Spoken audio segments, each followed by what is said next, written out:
Chris, the Herons are back.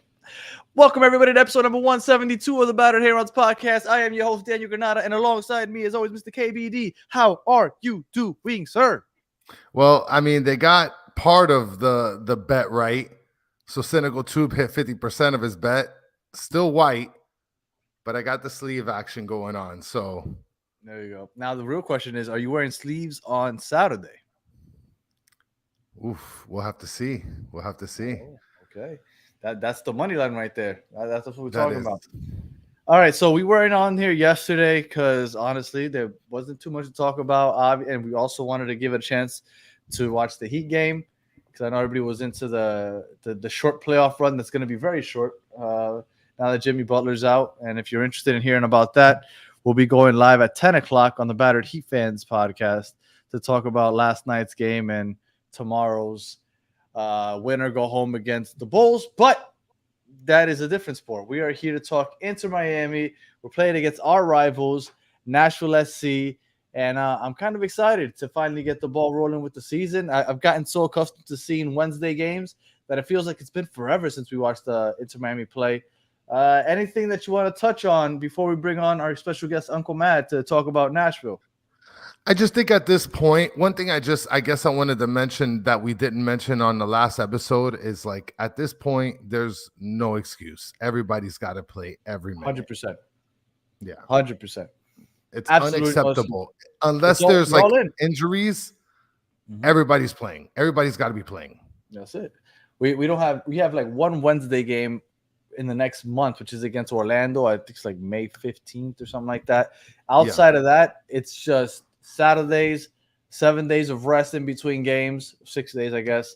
So, like I agree. Up until Copa America, when I know like a bunch of players are going to be leaving, everybody should be playing. We're all in on winning all our games, no rotation. And I mean, I'm hearing Ian Frey might be around the corner. Leo Campana has been training on the side. So exciting times. So let's see how this goes. But if you have nothing else. Yeah, I mean, that's basically it. Like everybody's got to play aside from like big injuries or like, I don't know, international duty or whatever the case is. I don't believe that we should be having anyone sit for precautionary reasons. Like it's legitimately all in on the MLS season. That's it. And we talked about the whole Tata thing on. Oh, I guess we could touch on that 1 second. Very small sample size. Yeah, that's horrible. Very small sample size. But we put up the poll, Tata in, Tata out, and it was basically 50-50. Yeah, it was 50-50. Tight. It ended up being, I think it was like 49 or 48% Tata out, 51, 52% Tata in. So, like I said, small sample size, but the fan base is split. But let's see. We got, like I said, Nashville coming on, and whenever Nashville is around, we go ahead and we have our special guest, Mr. Uncle Mad, joining us. And how are you doing, sir? Doing pretty good. Can't complain.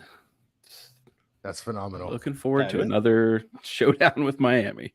Yeah. I feel like we play each other all the time. And we got another game in like a month or two. Like in June, we play again. Yeah. So right around the corner. Yeah. So it's fun times. And I mean, I guess let's get into it. Oh, before we do, I know we have a couple wrestling fans out there. Just quick recap. What do you think WrestleMania 40? Was it the greatest WrestleMania of all time?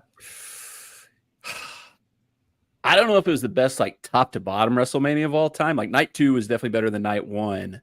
But, I mean, the two main events were as good as anything that's ever been on WrestleMania. It's like, it was kind of like, I kind of was talking to a buddy of mine on, like, the build up to the show, and I was almost like, I think they knew they had such good stuff with the two main events and the two nights that they just almost like forgot to kind of build out the rest of the show a little bit because some of the undercard stuff was just kind of didn't feel like WrestleMania level. Like there was some good stuff there, like Sammy and Gunther and like the Rhea Ripley match with Becky. There's some good stuff on there, but there was definitely a lot of like, oh, we almost forgot to make all the other matches because we had The Rock and he was running around doing his thing. But those two matches probably, overcame it all. But I still like 17 is pretty good one back in the day. 17. Yeah, 19 is pretty good. I like 30 when Daniel Bryan won. So, that was always one of my favorites. But this was a good one. 31. I like 31. Everybody kind of just underplays 31. I thought 31 was great. Triple H thing, Taker. Bray Wyatt, and then obviously Seth Rollins. But anyway, that's for another day. We'll be talking wrestling on one of these battered shows soon enough. But I just wanted to get your thoughts. I know you're interesting. But let's get into the sad stuff. Nashville SC. Obviously, we've been saying it. There are rivals. Obviously, we run into each other all the time. You guys made it to the Champions Cup, and I feel like since we last spoke, the wheels kind of fell off. And I'm not sure why. I was looking at the statistics, and I mentioned to you a little bit before we got on and started recording. Nashville, although they aren't an offensive juggernaut by any means, I was surprised at how bad they look statistically offensively. What could you tell us about Nashville so far this season? Yeah, it's been a bizarre season because, like, outside of the LAFC game where they just completely smashed us 5-0. I mean, it was one of those where they went up 2-0 and it was like everybody's just, all right, we're done with this game. Let's move on type game. Cooked. But every other game this season, we've been in them. We could have won. We've been up in, like, I think, like, at least like 3 out of the 4 matches that we've either drawn or lost. So we haven't found a way to, like, put a complete game together. We have these long stretches, like going back to, like, you know, the first leg in the cup against you guys where first half we go up 2-0, could have been even 3 or 4-0, but we don't get those extra goals. We don't capitalize. We know we got to do that against a team like Miami that's going to get their goals at some point in time. Came back to bite us. We didn't get the goals we needed, came back to bite us. And we've had that happen over and over again. Similar game, Columbus, we were up 2-1, but last, like, 85th minute they scored and make it 2-2. Last week, Philadelphia, we were up 1-0 or 2-1, and they came all the way back in the 90th minute and scored a winner. So we're throwing games away late with just, like, sloppy, uncharacteristic defensive mistakes. And when we're in control of games, we're not getting that last little bit of the attack where you take it from where you've got the possession, you're knocking on the door, but you're not finding that way to get into the box. You're not finding that way to actually create the scoring chances. Because when we create them, we've got a pretty good, track record of scoring. Like Sam Surridge is coming good. Honey Mukhtar's got a couple, but we're not creating that final ball, that final opportunity enough when we are, kind of having these moments of control in game. It's been bizarre because, like, it's like every single game we could have won, but we just have found ways to lose over and over, or find ways to throw points away. But it's also like, I don't know how, like, closely you looked at the games. We've had a pretty crazy stretch recently where we played, like, Columbus, LAFC, Philadelphia, now you guys. I think, like, every team we've played so far in, like, regular season play is, like, in the playoff range. And even a team like Charlotte, I think that's, like, our one regular season win so far.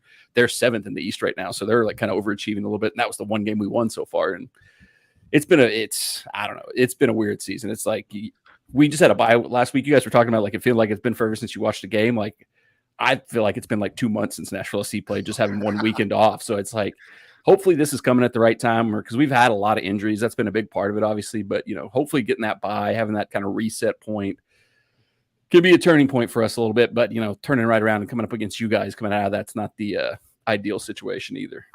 Well, and it's a weird place to be in because, I mean, Danny, I don't know if I could speak for you, but to see Nashville, like, at the bottom of the table, it just feels really weird. Like, there's been the combination of you've been playing some real big teams, and then not only that, but you had Mukhtar and Surridge out for some games. So I don't see you guys sitting at the bottom of the table necessarily for a long time, but it's been tough sledding for sure. So that's where I could definitely see your point of view with that. Well, I don't know if you heard us talking just a moment ago about Tata and how half the fan base is split on in and out. Gary Smith, I'm seeing a lot of Nashville talk, and a lot of people are tired of Gary Smith. Where do you sit on the Gary Smith train? For those of you who don't know, he is the head coach of Nashville SC at the moment. So I'm not on the Team Gary out side of things yet. I can understand people want that. I think, I don't know if you guys have this in your fan base. I think because, we're a new team, I think a lot of people who've, like, grown up being fans of, like, whatever, like, the big team in Europe that they jumped on the bandwagon for, get used to the expectation level of it's, MLS? Chelsea, Manchester City, Real Madrid, Manchester United, Barcelona, where it's like, if you don't win the Champions League, you got to fire your coach. Like, they seem like they have that quick trigger where it's like, to me, it's like we've made the playoffs every single season, with the exception of maybe, like, last year. It felt like every year we were kind of coming into the playoffs with a chance to maybe make a run, put some games together, and that's the thing that makes MLS a little bit different than the European leagues as well, is that, if you can get the playoffs and put a string of games together, you could do anything. So but I can see why people are frustrated because like the style of play has never been, even when we've done our best, it's always been a little on the defensive side, which is never going to be like, entertaining enough for some people. It's gotten us results over the years, but I think that's probably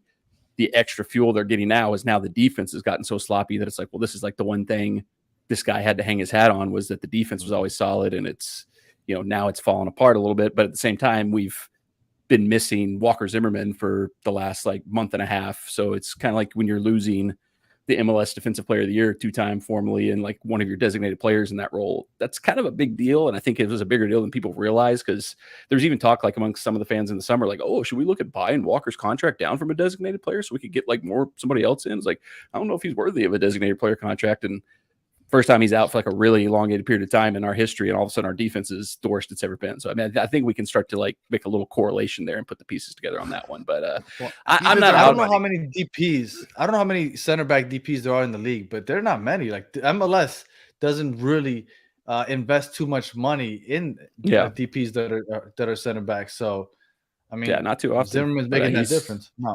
Yeah, he's earned himself like, some money by not being on the field. One of those situations where our defense has been so bad since he's been out that you're kind of like, he's proven himself being out. But I would, I'm not Gary out, but at the same time, like it's also like with the new franchise, and I don't know if you guys have this, it's like, we really don't know yet what the motivation level of like our front office of like our, ownership is. Like, are they just dead set that we have to like be super successful and they're going to fire the coach if we're not or they like, hey, we've made the playoffs. We're doing okay. We've shown consistency. We're happy that we don't know. Like, I mean, if it could go either way. How long has Gary been there?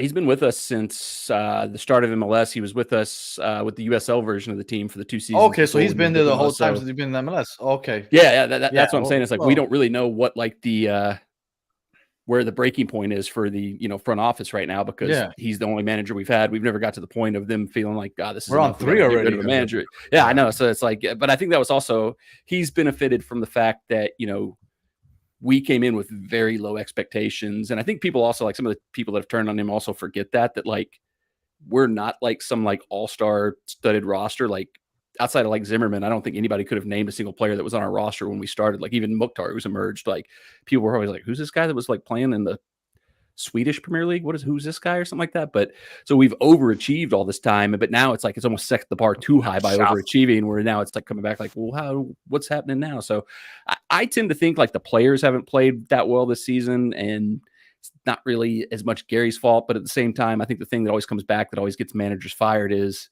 it's a lot easier to replace one manager than it is 23 players. So, I don't think it'll happen anytime soon. I think he'll last, I don't know, unless the wheels just completely fall off. If the wheels completely fall off and we just go on like a complete skid, I think because the season's so long and it's so weird in MLS where, we're low bottom of the table right now, but we could be like 6th in 3 weeks if results go our way. Like, I think they'll give him time to kind of sort it out, work through some of the injury issues, kind of get on the other side of this weird start to the season with the Champions Cup, which like nobody apparently ever does well when they play in Champions Cup at the same time. So I think they'll give him time. And as long as it just doesn't completely fall apart, I think, I don't see him going anywhere anytime soon. I think they'd rather get through the season if they're going to make a change, making the off season. Cause we're probably also at the point with our roster where I think we got a lot of older players in our roster too. And there could be like a big roster turnover coming after the season. So if you're going to be doing a lot of roster turnover, that feels like a good time to change the manager too, because, get somebody in to help with that roster turnover, to like bring their ideas in. Whereas like, you don't want the guy to have to play with like the last guy's players. You want him to be able to kind of pick some of his own players and stuff like that. So, and it's kind of like what Tata just kind of went through, where he had essentially a lot of players that Neville picked out and wanted to play with, where he ended up saying, well, you know what? I'm going to have to just blow out all these other guys and then bring in the guys that I want. Now, you mentioned something very big about Zimmerman, because to me, Zimmerman without playing earns the money that he's getting at this very moment. I mean, the defense hasn't been playing that great recently. So right there speaks volumes. Now, somebody had mentioned in the chat a little earlier, is Zimmerman fit? Have you heard anything about what's going on with Walker Zimmerman? Have you heard that he's practicing or training or anything? Yeah, so Gary's press conference today, he talked about some of our injured players and what their timeline is. And I think I've said to you guys before when we've talked about this stuff, I don't know how much I ever trust him when he's talking about injury players. He's got a little bit of that Belichick syndrome where he'll say one thing and who knows what's the truth. But what he said today was that Zimmerman and Shaq Moore, who's also been out the last couple of weeks, are both back in training. But he said they have a chance to play this weekend, but he would think next weekend would probably be more likely. But we had 2 other players that he said are back and he would expect to be available for selection. Randall Leal, who's like a ghost to us. Like, he's awesome when he plays, but I think it feels like he's played like 2 matches in the last 3 years because of injuries. And then Tyler Boyd, the guy we brought in from Galaxy, who had a good start to the season, then he got injured and missed the last like 3 or 4 games. So he said those 2 are back, and Zimmerman and Moore are probably not till next week. So if knowing Gary, that probably means Zimmerman and Moore are playing, and Leal and Leal and Boyd won't be back for like 3 weeks. So who knows? Yeah. Danny, I don't know. Before you go to your point, I just want to mention something on the chat because Soccer Daddy's saying Jordy is out. So let's see if Tata brings back the 5-3-2. Now, this is a perfect comment by Stancy. We have Negri, guys. Let's chill. Yeah. I don't know if you guys know this. For those of you that have been watching Inter Miami before the Barca boys came, but Negri was like that guy playing left back. So we got some issues on our defensive line, too, Uncle Matt. But the good thing is that if we do have Jordi Alba out, we still have Franco Panko, who's going to be playing left back for us. So that's going to be good. So guys, those of you in the chat panicking, chill out. All right, Danny, go ahead. Yeah, we're still expecting a 4-3-3 this week. Now, I was curious. Uncle Mad. You said that the defense has looked the worst that it has in a long time. But the last time we spoke, I know you said that Gary had said before the season that he wanted to try new things tactically so that you guys aren't just playing basically the counter and low block counter. Now, I would assume that if that's what's been happening, that could contribute to the defense looking not as tight as it did in the past. Is that what's been happening? Did they change the formation or the tactics in which they play? Are you not playing the low block and just counting on the counter for the offense anymore? We've definitely been playing like a higher line. We've been pushing further up the field. So there's been a couple goals. I think Philadelphia's first goal in the last game was kind of a transition goal where they kind of caught us out and we were a little disheveled and we weren't kind of sitting deep like we normally would. I think I think that was all of LA's goals were just they break and we're what the heck, we shouldn't have been that far up the field. But it's definitely been a little bit, hasn't been like drastically different or anything like that, but there's definitely been a couple goals that have probably come because we're playing higher up the line. And I think the biggest thing is just Zimmerman is an organizer. He's one of those players who, as good as he is, he makes the players around him also look better. So that's probably been as much of an issue as anything. Is the guys don't know where to be without their because he's the captain now, without him back there kind of being like, hey, shift here. Hey, we're over here, without him kind of steering traffic. I think guys are kind of getting lost. So probably doesn't help when you're like trying to do things a little differently and you lose somebody like that that's kind of the leader on the field that kind of helps everybody get organized and stuff like that. Because we got this guy, the biggest example of why I think Zimmerman's, causes a drop off is we have a center back, Jack Maurer, who was like our first draft pick and like the first super draft that we're a part of. He's been first couple years, he was like our third, fourth center back kind of coming off the bench, but was always solid, was always reliable when he had to come in. And then last season we traded away the guy, Dave Romney, who'd been Zimmerman's pretty much locked in partner for most matches. First half of the season, Jack Maurer, Zimmerman, don't miss a beat, same kind of solid back line. I think early in the season, we were one of like the better defenses. I think throughout most of the season, we were one of the better defenses. And then around the time we traded for Lucas McNaughton, the most popular guy in Miami, he came in and he was kind of subbing in for Zimmerman when Zimmerman was going away on national team duty.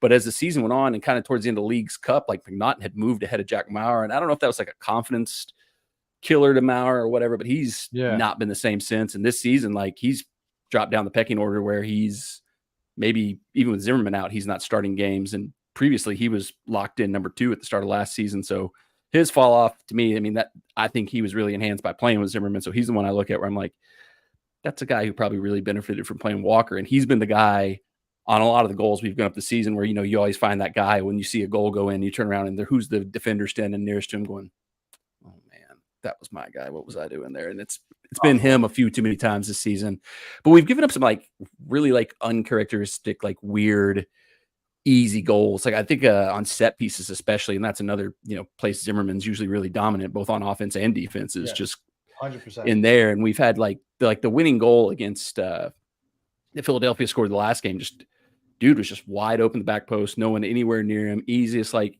finish you'll ever get as like a forward. Like probably it's like one he's probably gonna be like, did they not see me out there? I'm a pretty big guy, but we've had a lot of those where it's just like we're not like getting beat. Teams aren't really doing anything to like pull us apart. We're just those little mental lapses where somehow we get pulled inside and we leave the back post wide open and somebody scores right there. It's been weird. There's been a few things where maybe the tactics have cost us that, but it's just been more mental lapses. We've had a lot more mental lapses, which used to not be, anything we'd ever see from our team. We were as solid defensively, and maybe some of that comes from the tactics, to your point. Maybe the fact that we're pushing further up the field, we're getting a little more stretched out, we're not as composed, not as compact as we used to be. Guys aren't as quick to get to the spots they used to get to. So the way I would describe the Nashville SC season so far is just bizarre. That'd be my go-to buzzword to describe the season. Well, and we've been doing this song and dance already for quite some time with you guys now. Now, typically we know kind of what to expect, I guess. Really, really solid defense working off the counter. But like now you guys kind of have it maybe a little bit the opposite, where the defense is kind of unhinged. And now that you have Surge back and Hani Mukhtar, maybe you guys have a little bit more of an offensive presence. What is it that you would, I guess, say is what to be expected for Saturday's match?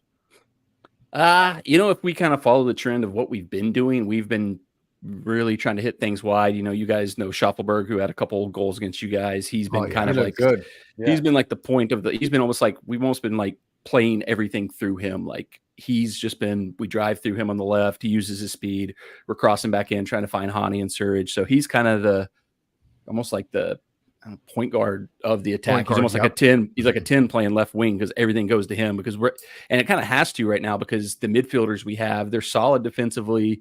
They're good at recycling play, resetting play, working with the back line. But we don't have anybody that can like find that extra pass from the middle through to break lines, so we're kind of having to go wide because we don't have anybody that can pick out passes through the middle. We don't have that creative kind of playmaker in the center of midfield. So we have to go wide. So there's a lot going to Schaffelberg, and it's been particularly lopsided the last couple games because when we had Shaq Moore still healthy, a lot of it was going to him too because he's really good, coming down the wings and attacking from right back. But with him out, we haven't had as much coming down the right side, so it's been very lopsided in terms of everything going down the left the last few games. So if we get Leal or Boyd back, that's another dynamic attacking players that could change things up, could give us a little something different. But based on the guys that we've been playing recently, it's been kind of hold the fort down in the middle with the midfield as much as you can, and then send everything through the left, and then hope for the best from there.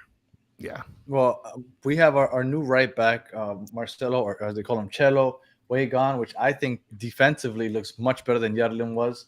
So I feel pretty good with him on the defense. And then as far as the offense, Chris, you were just talking about how maybe they're looking better offensively. Now, I'll talk Eastern Conference first and then general MLS.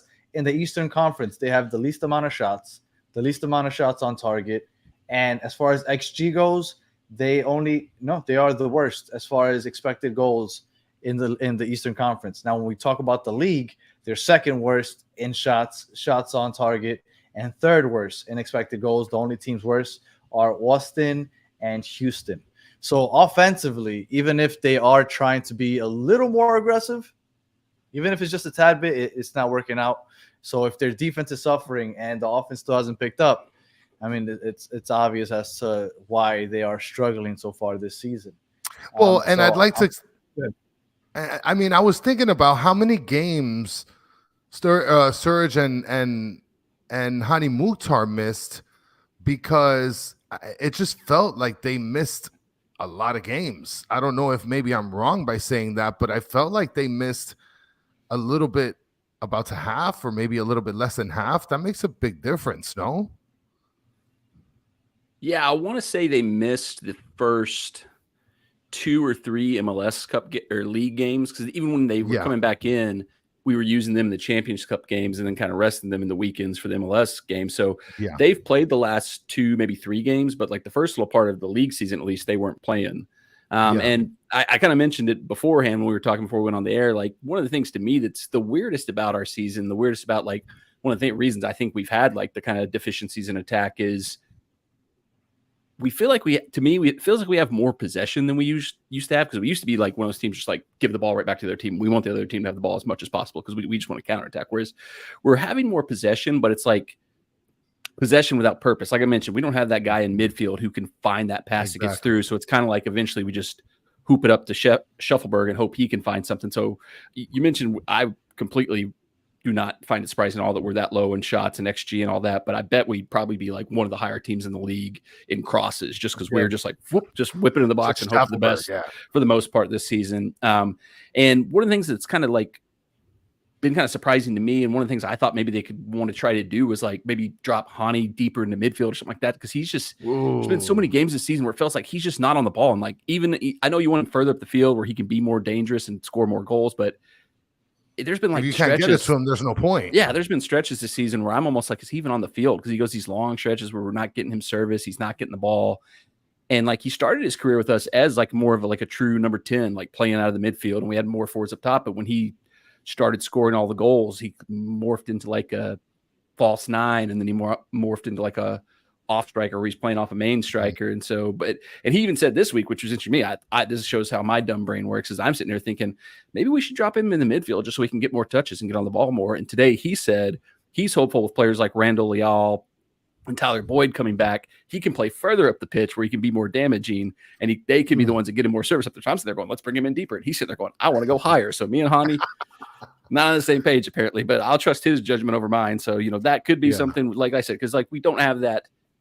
We've got good players, like Shuffleberg's good, but I mean, he's kind of speed cross. That's his main, he's added some goals, which is good. But I mean, our midfielders are kind of one trick ponies. We got a lot of grinders, a lot of hardworking grinder guys, but we don't have those guys that can just pull something out of their, butthole and make something out of nothing really outside of Hani.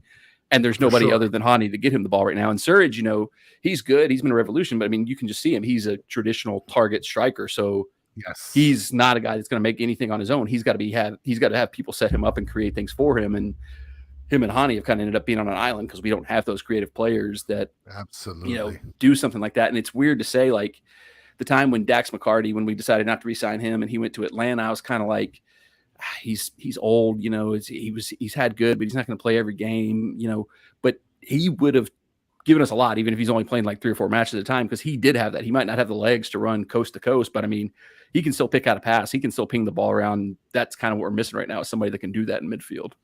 Yeah. Jordy's out for a couple weeks with a hamstring injury. I don't know exactly, but it is going to be a couple weeks. And then on the point you said to look up the crosses, I can't find the numbers of crosses, but I can see that they are not really counting on the midfield to build their attack. They have the 5th most accurate long balls in the league. So it looks like they're just looking for the forwards. Hani Mukhtar wants to push up because he wants to be on the receiving end of those, I'm assuming. Yeah. So 5th most in the league, in the entire league, as far as that's actually really good accurately. So that's something that's so they're looking for the long ball. For sure. They're overlooking the midfield and going straight for the long ball. And you only have 9 offsides all season. So pretty disciplined. That's impressive. I want to mention something that just to piggyback off the Jordi Alba comment, guys. Jordi Alba plays like a beast. He's played a lot of minutes. Let him get some rest. Uncle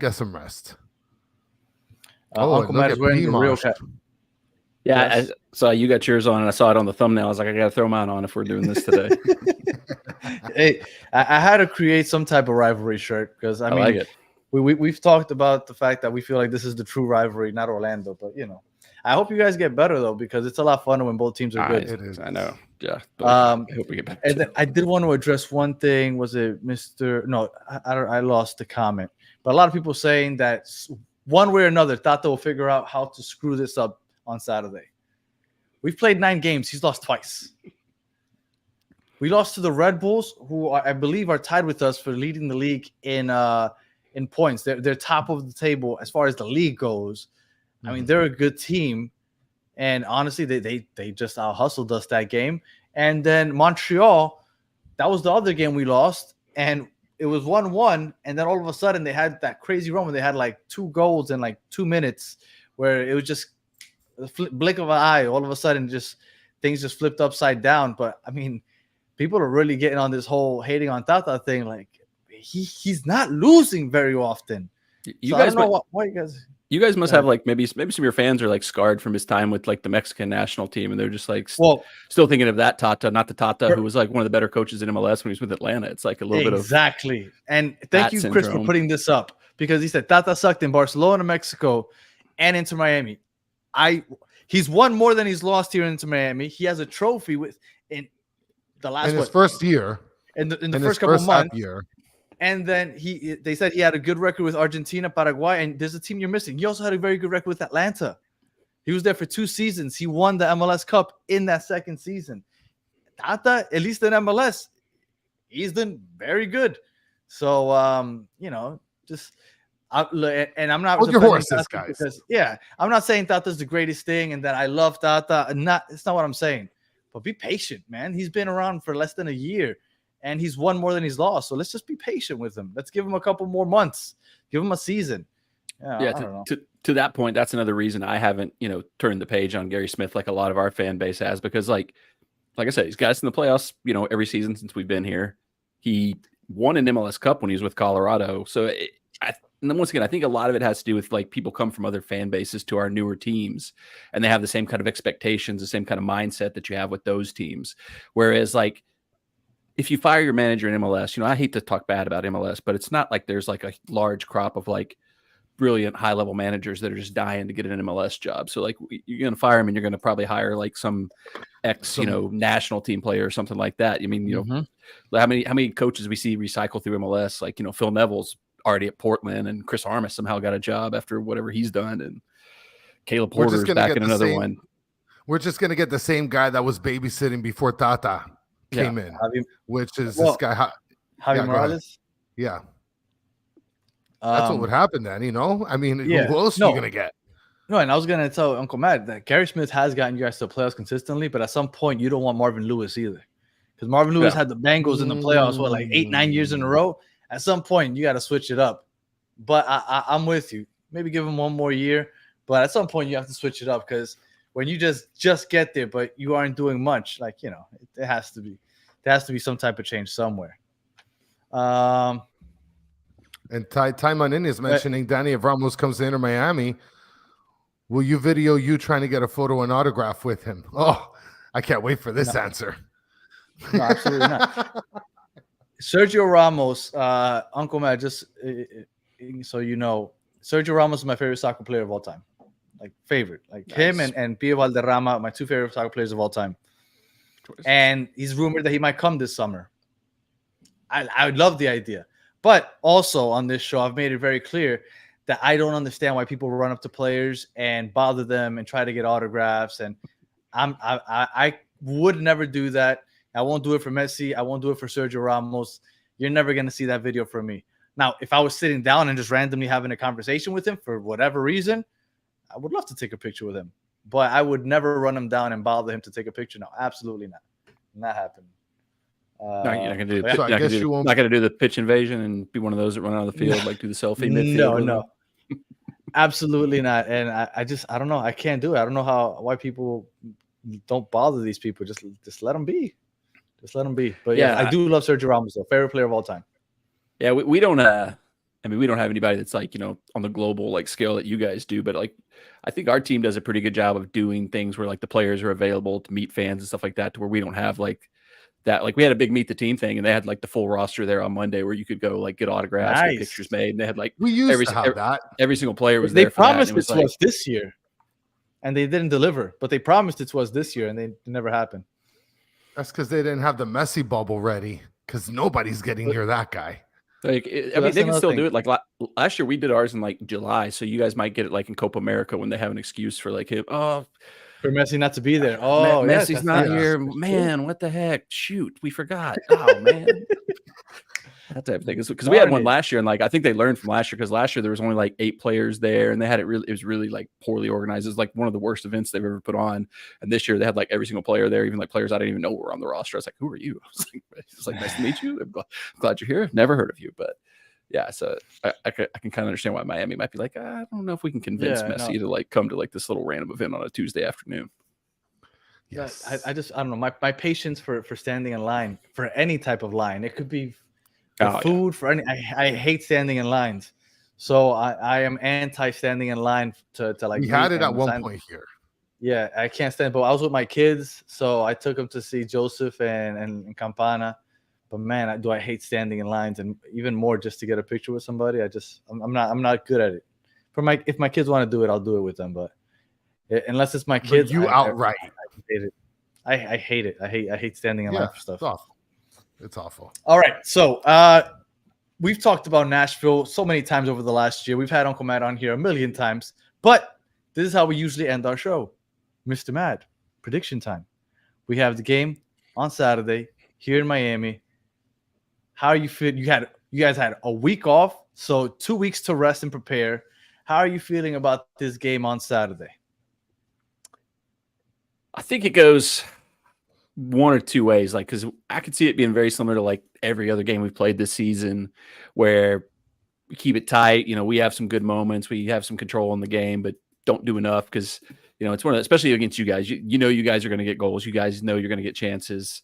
Or I could honestly see it being very similar to LAFC, where like Suarez gets unmarked 2 minutes in, scores a goal, and all of a sudden everybody's heads drop and things just spiral. So I think it's going to be close. I don't. If we get a few more of our attacking guys back and can get a little spark there, that would obviously be helpful. But that's hopes and dreams based on what we've actually seen on the pitch so far this season.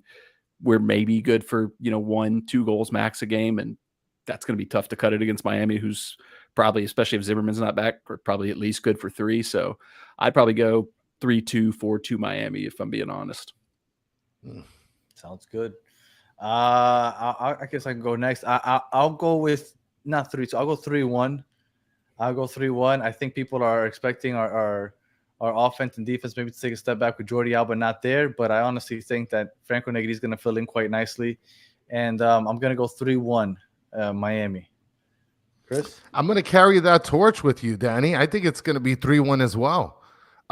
Somebody had mentioned this. Mr. Krabs said 4-1 Miami wins and Nashville gets a goal in the 90th plus minute. That would be just awful. That sucks. Yeah, it sucks awful. When you're like, oh, great game, awful. Clean sheet, and then you just give it up at the very end. I mean, I tell you, I think the only way that happens is if it's a penalty, because that's kind of been what's killed us this season. Is like the last 15 minutes, we just seem to be just like running on fumes, and teams. That's when teams seemed like I don't know if like teams are like saving it for the last 15 minutes against us or what, but like Columbus, Philadelphia, what was the other one? There was another match where we gave up a stupid late goal, like multiple matches. Miami, the first time, it's like second half. That's where we seem to run out of steam. So like, unless it's like a penalty, which that's what we had that against Colorado, where we had like a crazy handball and like the last kick of the ball.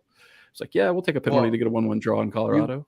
You guys have played less games than most teams, and you guys are top of the league in goals and penalty kicks conceded. You've conceded a penalty in half your games almost. That sounds about right. Sounds about right. You might want to add one on there because either Messi or Luis Suarez is going to get a PK call. Yep. Yeah, for sure. I want to bring up this comment by the best name of all time, Minge Muncher 88, right? Is predicting a hot take 99-0 calendar double Hattie. I mean, I don't know what stuff you're smoking, but go ahead and send it to my PO box. All right, and then we have Leonardo Fernandez just made the trip. Leonardo, where are you from? He just got to Miami yesterday. He'll be at the game for sure. If you see us, let us know. I'll be out there. Where's section 116? Section 116 is at the east. It's the east. He's in section 116 is over on the east side. All right. Well, we're always in the yellow, like in the east northeast. Wherever the food trucks are, that's where we're usually at. So for sure. I would love to meet you guys. All right. Uncle, you know that we asked some silly questions at the very end, but you've seen them all because you've been here so many times. But I do think that we do have one question that you haven't gotten yet. And me and Chris were actually talking about this morning, about which way we think you'll go with this question. So we're going to put it up right now. So we randomly got on this topic. I don't know how, but we got on this topic just a couple weeks ago. And we decided we were going to add it to It's going to be May. So we want to know, if you had to choose, and you have to choose one, gun to your head, are you going NSYNC or Backstreet Boys? Man, that is. I think I got to go Backstreet Boys. I've probably seen it saying. There we go. I've had a few belters of what is it? More like sing along song of the two bands. Like I think like Sure. NSYNC felt bigger back then, but like it seems like Backstreet Boys, the songs have hung around more. Like that, those songs still pop up all the time. Well, Only you know, way I choose NSYNC is if you're choosing Justin Timberlake. You're not choosing NSYNC, Yeah. you're choosing Justin Timberlake. The Backstreet Boys as a group were better than NSYNC as a group. I'm telling you, Chris. That's not fair. That's not fair. I I mean, you guys got a bunch of Steve Kerrs on your team. I think that every time we do this, Trukutu points out Hanson. I think Trukutu is for sure a Hanson lover. For sure. Hanson had that one song. What was it? We need to be careful before we get copyrighted. I know, man. They copyrighted us for everything. This is a perfect fucking comment by Mariciahu. NC came along and destroyed the Backstreet Boys. Keeping it buck with you, I think NSYNC came and destroyed that genre, and all of a sudden it disappeared because the Backstreet Boys were killing it for a year or two, and then NSYNC came and ended that. And by the way, I think Eminem killed the boy band thing when he started insulting them. All right. Well, Uncle Matt, as always, we appreciate you taking the time to join us. You are awesome. Everybody in the chat always enjoys you. So they get once we know that Nashville's coming along, they're like, Uncle Matt, right? We're like, absolutely. So, and then we'll probably see you again in like 6 weeks or so, 5-6 weeks when we play you guys again. So we'll be looking forward to that. And for anybody that's watching this that hasn't watched you before, which I doubt it, but just in case, let everybody know where they can find you. Yeah, I've got a YouTube channel, do like game day vlogs and just a bunch of random other stuff, but it's Uncle Mad on YouTube, 2Ds and Mad. Twitter, X, Instagram, same thing. There's probably an underscore on one of those, but it's always Uncle Mad with 2Ds is the easiest way to find it. So I'm out there. I'm doing stuff. You got to make it out to Miami for one of these games. I think I'm going to do it once the new stadium comes. I want to see that new, like that's going to be like the draw is coming down there for the new stadium. Once that gets open, I'm going to have to figure out a way to get down there. I'm going to have to figure out a way to get in there also because it's going to be expensive as hell. That's the other part of it. It's like I start saving now. I'll start saving for that trip now. For sure. All right. And they're asking Uncle. Oh, I thought that was a shopping cart. He said Uncle Mad goat guest. I thought he was asking what the shopping cart. Nah. Just in case you guys know, he's not a cart pusher or puller. He's a basket holder. For those of you that weren't here for the last time. All right, Chris. Any final words? I just want to mention one thing just for Stancy, because Stancy made a really good comment here. No, step by step. And I was just listening to that song this morning. What? NKOTB, New Kids on the Block. Oh, New Kids on the Block. Okay. Donnie Wahlberg, baby. We're just getting lazy and not writing things out. Okay, I understand. But no, that's what they were called when they were on the come up. No way. Yeah. They just used the letters? Yeah, that's like what was on their album art. I don't know. Maybe. I don't know. Okay. I don't even know what to say to that. That was before my time. Look at this. All right. I'm more of a Boys to Men kind of person. All right. Yeah, if you are listening on audio, we appreciate you listening all the way to the end. Please leave us 5 stars, comment, review, all that other good stuff. If you are watching on YouTube, thank you for watching all the way to the end. Please like, subscribe, share, tell your friends. If you are bored tonight, at 9 o'clock, we're going live with the Battered Marlins Fans podcast. If you are bored at 10 o'clock and you want to hear some Miami Heat talk, we're going live with the Battered Heat Fans podcast. So we'll be talking for the rest of the night. And if you guys want to join us, like I said, just type in to the YouTube search bar, Battered Marlins Fans, Battered Heat Fans, and we'll be up there talking in a couple minutes. So we appreciate you guys taking the time, as always, to chat. You guys are the best part of the show. We appreciate you joining us. And Los Nikis. That's how we call them. Los Nukis. Oh, the Nukis. The Nukis and the Blacks. Oh, okay. I don't know. All right. We appreciate you guys. So we'll be back Show support, game guys, on Saturday. Until the next one, have a good one.